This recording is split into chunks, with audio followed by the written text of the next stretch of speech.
Nunca olvidaré el momento exacto en que mi mundo se fue a la mierda. Fue un viernes por la noche, en el restaurante El Patio de Ramiro, en el centro de Valencia. Celebrábamos nuestro aniversario de boda. 11 años juntos. Clara estaba guapísima, con ese vestido negro que le gusta tanto y que yo siempre le decía que era demasiado para cenar. Ella se reía, y lo llevaba igual. Todo iba bien. Un vino caro, risas suaves, miradas de esas que todavía pensaba que eran de amor. Pedimos postre. Y justo cuando el camarero vino a dejar los cafés, me dijo algo que me dejó helado. Disculpe, ¿usted es el marido de Clara?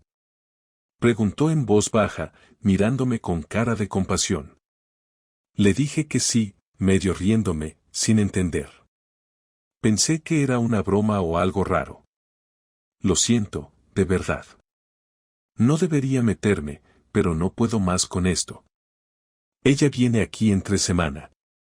A veces sola, a veces con otro. Siempre piden la misma mesa, las 7. Se sientan del mismo lado. A veces no comen ni postre. Solo, y ahí bajó más la voz, solo se miran como si usted no existiera. Tardé unos segundos en procesar sus palabras. Miré a Clara. Ella seguía hablando por WhatsApp, sonriendo, completamente ajena a que su teatro acababa de venirse abajo. Y ahí empezó todo. No dije nada esa noche. Comí el postre en silencio, mirándola de reojo, intentando ver algo diferente en su cara, una señal, un gesto nervioso, algo que me dijera que el camarero estaba exagerando o que se había confundido de persona. Pero no, Clara seguía actuando como siempre, como si nada estuviera fuera de lugar, hablando de la obra de teatro que quería ver el fin de semana siguiente, preguntándome si le parecía bien invitar a sus padres a cenar el domingo, sonriendo como si aún fuéramos ese matrimonio que todos envidiaban. Pagué la cuenta, agradecí al camarero con una mirada que creo que entendió, y salimos caminando hacia el coche.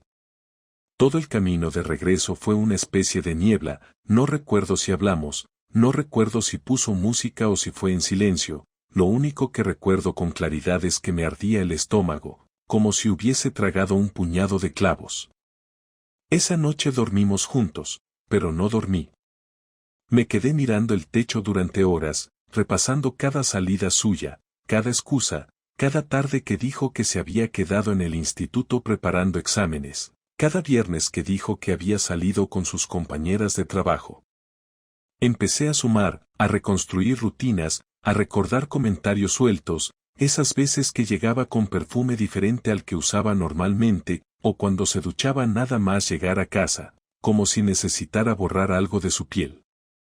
Nunca quise creer que era posible, siempre pensé que éramos distintos, que lo nuestro estaba a salvo de esas historias de infidelidad que veía en los foros, en los programas, en las conversaciones ajenas que tanto despreciábamos juntos. ¡Qué idiota! Pasaron 3 días. No volví a mencionar nada del restaurante. Me limité a observar. Me levantaba antes que ella y revisaba las sábanas con asco, como si esperara encontrar pruebas invisibles de su traición.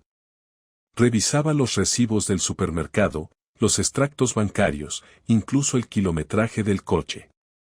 Me obsesioné. Empecé a notar patrones, días que decía que tenía claustro pero no había cargos en su tarjeta ni ningún recibo, o noches en las que decía que iba al gimnasio y volvía sin una gota de sudor ni la botella de agua vacía. Era evidente, estaba claro, pero lo peor de todo es que no quería que fuera verdad. Quería que todo fuera una gran confusión, que el camarero se equivocara, que Clara tuviera una hermana gemela que nadie conocía y que era ella quien cenaba en la mesa 7 con otro hombre. Entonces llegó el jueves. Ella dijo que saldría a una cena de despedida de una compañera del instituto. Le pregunté a qué restaurante irían. Me dijo uno del centro, no sé el nombre, lo ha organizado Marta, te aviso cuando llegue. Me sonó tan falso que sentí un escalofrío. Esperé a que se fuera. A los 20 minutos me puse la chaqueta y salí. No soy detective, no soy paranoico, pero esa noche algo en mí cambió. Fui directamente al patio de Ramiro y pedí una mesa para uno, cerca del fondo, con vista al pasillo central. Fingí que cenaba mientras miraba el reloj cada 2 minutos. Una hora después, la vi entrar. Iba sola. Llevaba otro vestido. No el negro de nuestro aniversario, uno rojo ajustado que yo le había regalado hace 2 años y que juró que no le gustaba. La vi pedir una copa de vino mientras esperaba. Y entonces, llegó él. No era un desconocido. Era su compañero de departamento, Rubén, el mismo que vino a casa en Navidad con su mujer y sus 2 hijos, el mismo que me dijo que envidiaba mi matrimonio. Se sentaron en la mesa 7. Él la besó en la mejilla, ella se rió bajito, se tocaron las manos. Pedí la cuenta sin terminar la cena y salí sin que me vieran. Esa noche no volví a casa. Dormí en el coche, en el parking de un centro comercial. No podía enfrentarla. No sabía cómo mirarla sin gritarle en la cara, sin pedirle explicaciones que ya sabía que no me iba a dar. No sabía si quería matarla a ella, a Rubén o a mí mismo por no haber visto nada antes. Me sentí como un idiota completo, como el payaso que todos en el trabajo admiran por tener una mujer guapa, lista, con carácter, pero que al final resulta ser la última en la lista de los que aún creen en la fidelidad. Volví a casa a las 6 de la mañana. Clara todavía dormía. Me metí en la ducha con la ropa puesta y me quedé bajo el agua hasta que empezó a dolerme la piel.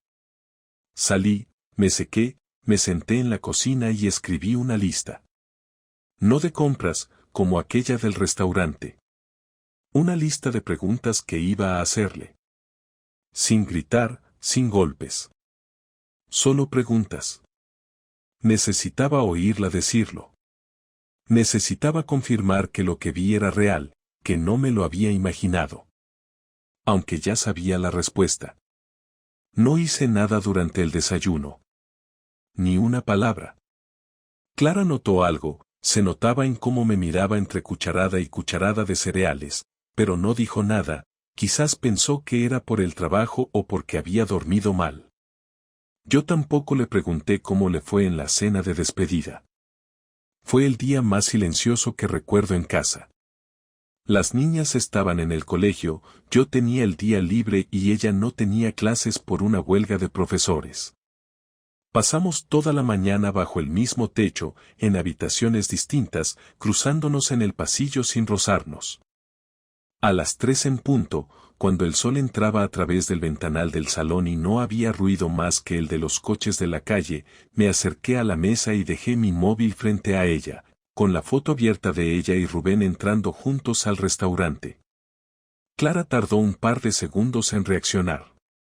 Miró la imagen sin tocar el teléfono, como si al no tocarlo pudiera evitar que existiera.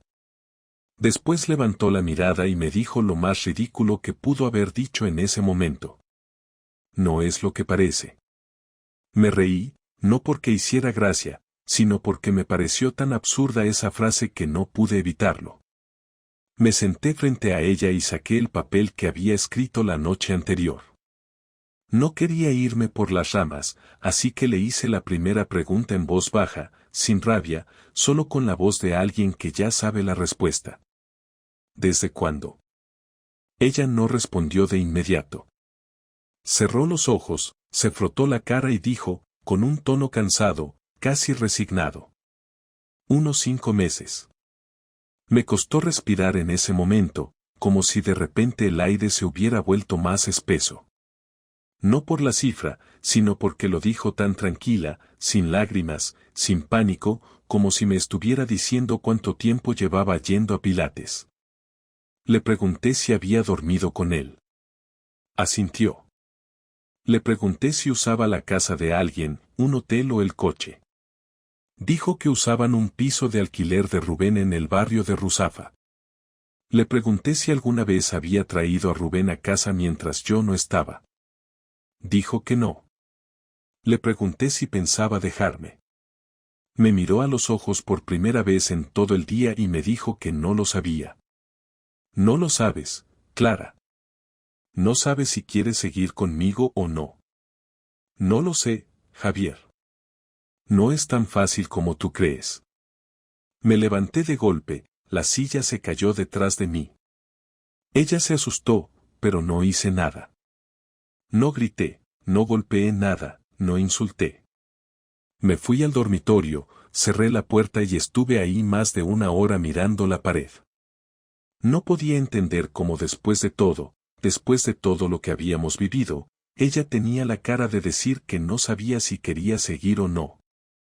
No era una confusión, no era un error, eran 5 meses de mentiras, de planear encuentros, de quitarse la ropa con otro y volver a casa como si nada. Y aún así decía que no sabía. Cuando salí del cuarto, ella estaba llorando en el sofá, con el teléfono en la mano. Dijo que había llamado a su hermana y que se iba a quedar en su casa unos días para pensar. Le dije que no hacía falta, que podía quedarse aquí, que ya nos turnaríamos los espacios. Pero en el fondo, no quería que se quedara, necesitaba verla irse, verla hacer las maletas, verla salir por la puerta. Así que no insistí. Subió, se encerró en la habitación, y al cabo de una hora bajó con una mochila y una maleta pequeña. No dijo adiós, solo dijo que me llamaría. Esa noche cené solo, como en los viejos tiempos antes de conocerla, cuando aún vivía en el piso de estudiantes con un microondas y una nevera vacía. Puse lasaña congelada y me la comí sin ganas, con el plato sobre las piernas y el televisor de fondo, sin saber qué estaba viendo. Pensé en Rubén, en su mujer, en sus hijos. Pensé en cómo sería ir al colegio a recoger a nuestras hijas y cruzarme con él en la puerta, fingiendo que no había pasado nada. Pensé en todas las veces que Clara llegó tarde y me besó antes de meterse en la ducha, y me sentí sucio, como si hubiera estado compartiendo una cama contaminada. No pegué ojo esa noche. Cuando las niñas volvieron del colegio al día siguiente, les dije que mamá estaba en casa de la tía Bea porque necesitaba descansar unos días. No preguntaron mucho. Creo que notaron algo, los niños siempre notan más de lo que uno quiere creer.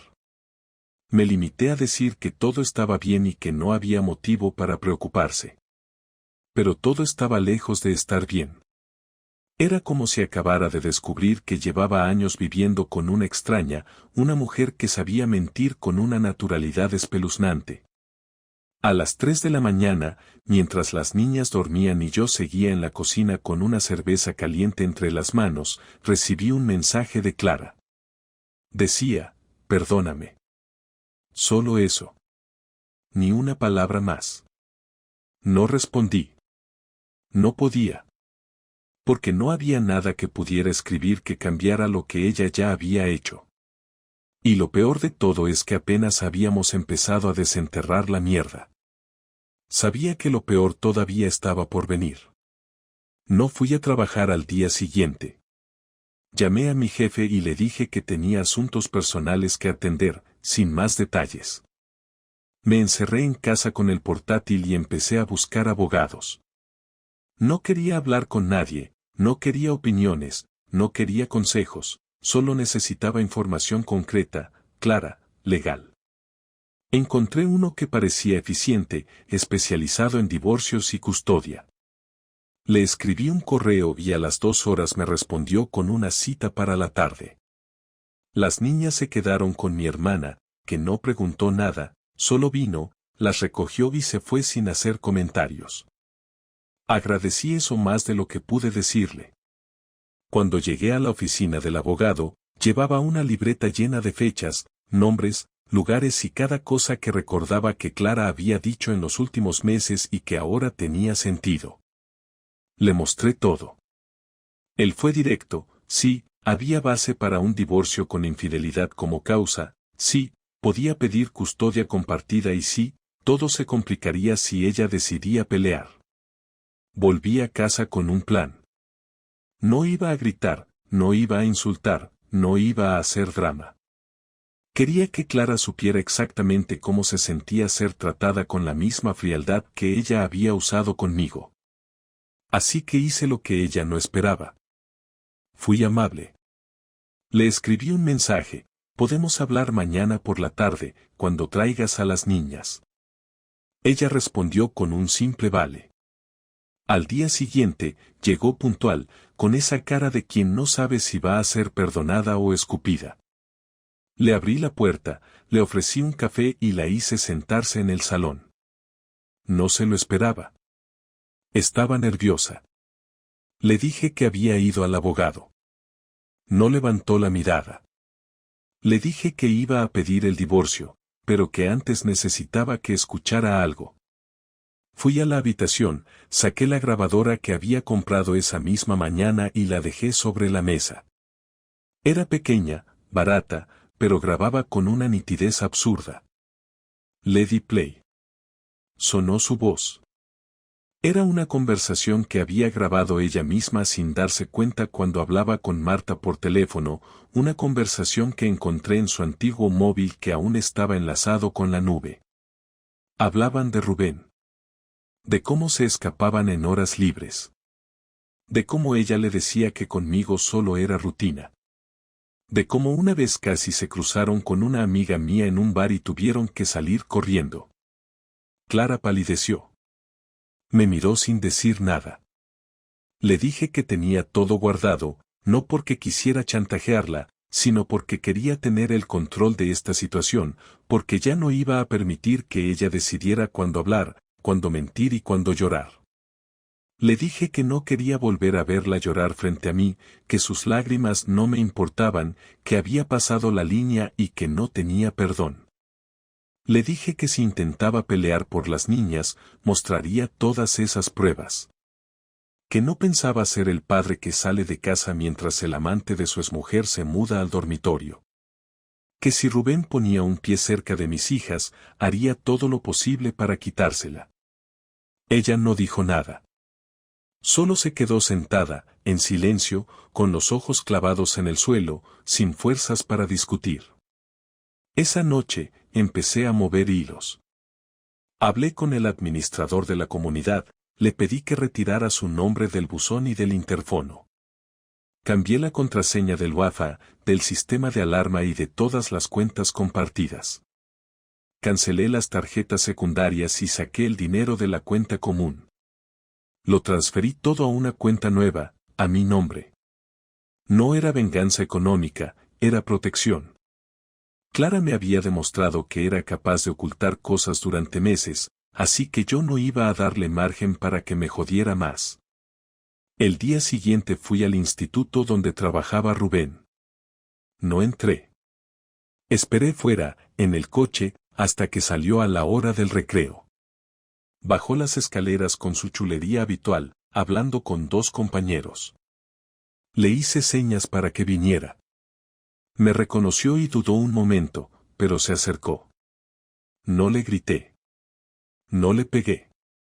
Solo le dije que sabía todo, que tenía pruebas, que si se acercaba a mis hijas haría pública toda su historia, y que le aconsejaba buscar otro centro, otra ciudad, otra vida. No intentó justificar nada.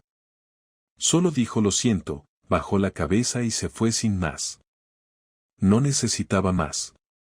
Lo vi irse y supe que ese tipo era cobarde. No habría pelea. No habría defensa. Cuando volví a casa, Clara había dejado una nota. Decía que no iba a pelear por la custodia, que aceptaba el divorcio, que necesitaba desaparecer un tiempo. También dejó sus llaves. Cerré la puerta con doble vuelta. No por seguridad, sino por dignidad. Era el primer paso real para empezar de nuevo. No fue fácil dormir esa noche, pero por primera vez en días, no soñé con ella. No soñé con Rubén. No soñé con nada. Solo cerré los ojos y dejé que el silencio me acompañara. Pasaron 5 días sin noticias de Clara. Durante ese tiempo no me permití pensar demasiado. Me levantaba temprano, preparaba el desayuno para las niñas, las llevaba al colegio, Luego trabajaba desde casa sin distraerme, sin mirar su foto en la estantería, sin abrir las redes sociales para ver si había alguna señal de ella. Por las noches, cuando el silencio se apoderaba de la casa y todo lo que se escuchaba eran los sonidos del barrio apagándose poco a poco, me sentaba en el sofá con la televisión encendida y el volumen bajo, sin ver realmente nada. No era tristeza todavía, era una mezcla de rabia contenida y cansancio acumulado que se quedaba estancada en el pecho. Sabía que ese estado no duraría, que en algún momento llegaría el bajón real, pero también sabía que no podía derrumbarme delante de mis hijas. La tarde del sexto día, Clara me llamó. Fue un número oculto. Contesté sin decir su nombre, solo un seco sí. Del otro lado, su voz sonaba rota, más baja que de costumbre, como si llevara días sin hablar con nadie. Me pidió verme, solo una vez, para hablar, sin discutir. Le dije que pasara por casa esa noche, que las niñas estarían durmiendo. Colgó sin decir adiós. Cuando llegó, no traía bolso ni abrigo, solo una carpeta bajo el brazo. Llevaba la misma ropa que usaba para estar en casa los domingos, esa sudadera gris que yo odiaba porque siempre olía a suavizante barato, y pantalones vaqueros viejos. No parecía la mujer que salía con Rubén a cenar en restaurantes bonitos. Parecía alguien completamente distinta. Le ofrecí un vaso de agua, lo rechazó, y se sentó en el mismo lugar del salón donde había estado la primera vez que hablamos de esto. Yo me senté frente a ella, con las piernas cruzadas y los brazos apoyados sobre las rodillas. Quería estar preparado para cualquier cosa. He estado pensando, empezó ella. Mucho. Todo este tiempo. No respondí. Esperé. No voy a justificar lo que hice, porque no tiene justificación. No te voy a pedir que me perdones, porque sé que eso no sirve de nada ahora. Solo quiero que sepas que me he dado cuenta de todo lo que destruí, no solo el matrimonio, sino también la imagen que tenías de mí. Le pregunté si lo amaba. No dudó.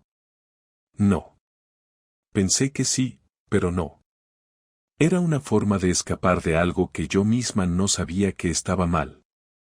Me sentía vacía, inútil, como si solo existiera para llevar a las niñas al colegio y cocinar cenas aburridas. Rubén fue una distracción, algo nuevo. No era amor. No era nada real. Le pregunté por qué no habló conmigo antes. ¿Por qué eligió mentirme en vez de decir que estaba mal, que necesitaba ayuda, que quería cambiar algo? Bajó la mirada. Porque me daba miedo que me miraras como me estás mirando ahora. Con asco, con distancia, como si no me reconocieras. No lo negué. La estaba mirando así, porque eso era exactamente lo que sentía. Le dije que no podía entender cómo alguien podía compartir cama, casa, hijos y al mismo tiempo construir una vida paralela con otra persona. Le dije que no era el sexo, ni las cenas, ni los besos lo que más me dolía. Era la planificación, el cuidado con el que ocultó todo, el tiempo invertido en engañar mientras yo me esforzaba por mantener un hogar. Ella asintió. Abrió la carpeta y me entregó unos papeles. Eran los documentos del divorcio, firmados por ella. Dijo que el abogado que habíamos compartido le había enviado las copias para que yo las completara y las presentara. No iba a pelear por nada, ni la casa, ni el coche, ni siquiera la custodia compartida. Solo quería que las niñas siguieran bien y que yo no la odiara más de lo necesario. Sé que ya me odias, pero me gustaría que con el tiempo, si te cruzas conmigo en una reunión escolar o en una tienda, no tengas que mirar al suelo. Me gustaría poder saludarte sin que se te revuelva el estómago. No supe qué responder. Parte de mí quería decirle que ya era demasiado tarde para eso, que cada vez que la recordara sería con esa imagen entrando al restaurante con Rubén, sonriendo, segura, como si todo estuviera bien. Pero otra parte, más cansada, más derrotada, ya no quería gastar más energía en ella. Quería paz. Quería dejar de pensar en venganza, en mentiras, en preguntas sin respuesta. No me interesa saludarte, Clara. No quiero que seamos amigos. No quiero que un día vengas a contarme que rehaciste tu vida. No quiero que me llames por mi cumpleaños ni que me preguntes si necesito algo. Solo quiero que firmes todo y sigas con tu vida. Yo haré lo mismo. Ella sintió, respiró hondo y se levantó. No intentó abrazarme, no intentó tocarme. Caminó hasta la puerta, la abrió con cuidado, y antes de salir dijo algo sin girarse. Gracias por no gritarme. Y se fue. Me quedé ahí sentado, con los papeles en la mano, sin moverme, sin pensar. No sentí alivio. No sentí justicia. Solo una especie de vacío extraño, como si por fin hubiese terminado una película que llevaba demasiado tiempo viendo y que ya no quería recordar. Fui a la cocina, tiré el papel del agua que le había ofrecido y me senté frente a la mesa. El reloj marcaba las 2 de la madrugada. Me quedé ahí hasta que amaneció. No por tristeza, sino porque no tenía nada mejor que hacer. Después de esa noche no volví a verla en semanas. Firmé los papeles, entregué la documentación en el juzgado y todo quedó en marcha. No hubo más mensajes, llamadas ni intentos de reconciliación. Ni una disculpa más, ni una pregunta sobre cómo me sentía, ni siquiera un cómo están las niñas. Era como si Clara se hubiera evaporado del planeta. En el fondo me sorprendió que lo aceptara tan fácil, que no luchara ni siquiera por las apariencias. Pensé que intentaría maquillar lo que hizo, proteger su imagen, buscar excusas más elaboradas. Pero no. Se fue en silencio. Quizás porque sabía que no había vuelta atrás, quizás porque lo que yo pensaba que era una vida sólida no significaba lo mismo para ella desde hacía tiempo. La rutina fue lo que me mantuvo de pie. Tener que levantarme todos los días a las 7, preparar los desayunos, revisar mochilas, llevar a las niñas al colegio, atender el trabajo, limpiar, hacer la compra, volver al colegio, acompañar deberes, cocinar, meterlas en la cama, repetir. No había espacio para lamentos prolongados ni noches borrachas de tristeza. Tenía una casa que mantener y 2 hijas que necesitaban a un padre que no se derrumbara. Nunca intenté hablar con ellas del todo. Les expliqué lo justo, que mamá y papá ya no vivían juntos, que no era culpa de nadie, que seguiríamos siendo familia aunque las cosas cambiaran. No preguntaron mucho. Se notaba que sabían más de lo que decían, pero también entendieron que yo no estaba listo para dar más detalles. A veces los niños son más inteligentes que los adultos, simplemente lo aceptan porque entienden que insistir solo complica más las cosas. Hubo días en los que me pregunté si hice bien. No en divorciarme, eso estaba claro, sino en cómo lo manejé. En no insultarla, en no exponerla ante todos, en no cargarla con más humillación de la que se buscó sola. Algunos amigos, cuando se enteraron, me dijeron que fui demasiado blando, que debí destruirla públicamente, que no merecía ese tipo de respeto después de lo que hizo. Yo no les respondí. Porque la verdad es que no hice nada por respeto. Lo hice por mí. Porque no quería convertirme en una versión más rencorosa de lo que ya me tocó vivir.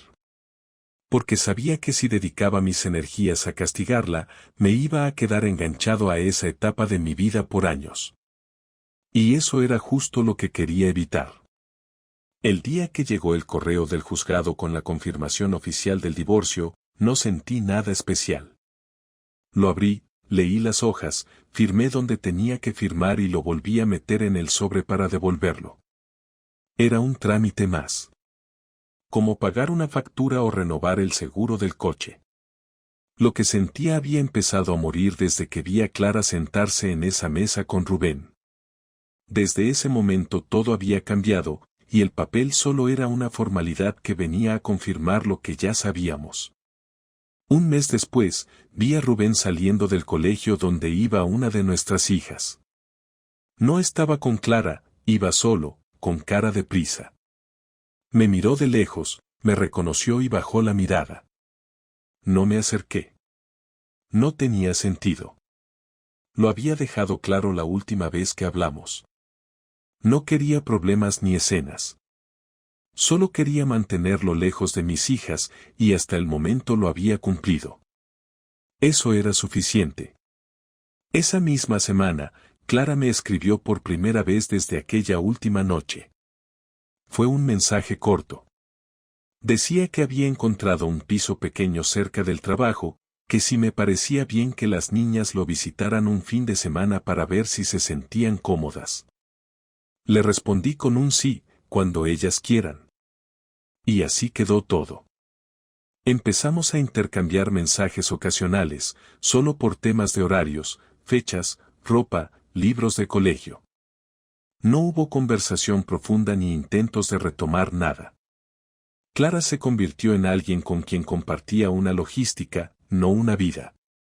Los domingos seguí cocinando paella, pero ya no para 4. Algunas veces venían mis padres o mi hermana, otras veces solo era yo con las niñas. Nos reíamos, poníamos música, veíamos películas después de comer. Ellas se adaptaron mejor de lo que imaginé. A veces preguntaban si mamá vendría, otras veces simplemente disfrutaban el momento. Nunca dije cosas malas sobre Clara delante de ellas. No porque no tuviera motivos, sino porque no quería que mi dolor se convirtiera en su equipaje. Un día, mientras doblaba ropa en el salón, me di cuenta de que llevaba casi una semana entera sin pensar en ella.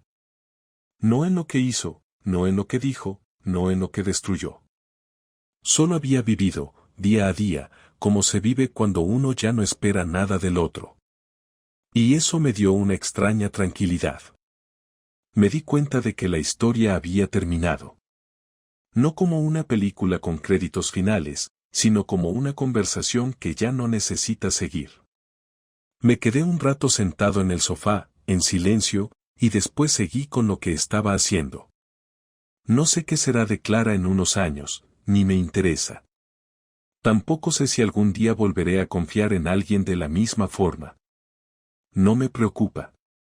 Por ahora, con saber que estoy en paz, que mis hijas duermen tranquilas, que la casa ya no tiene secretos, me basta. Lo que aprendí de todo esto es que uno no puede evitar que le rompan la vida, pero sí puede elegir cómo recoger los pedazos. Y yo elegí empezar de nuevo, sin ella.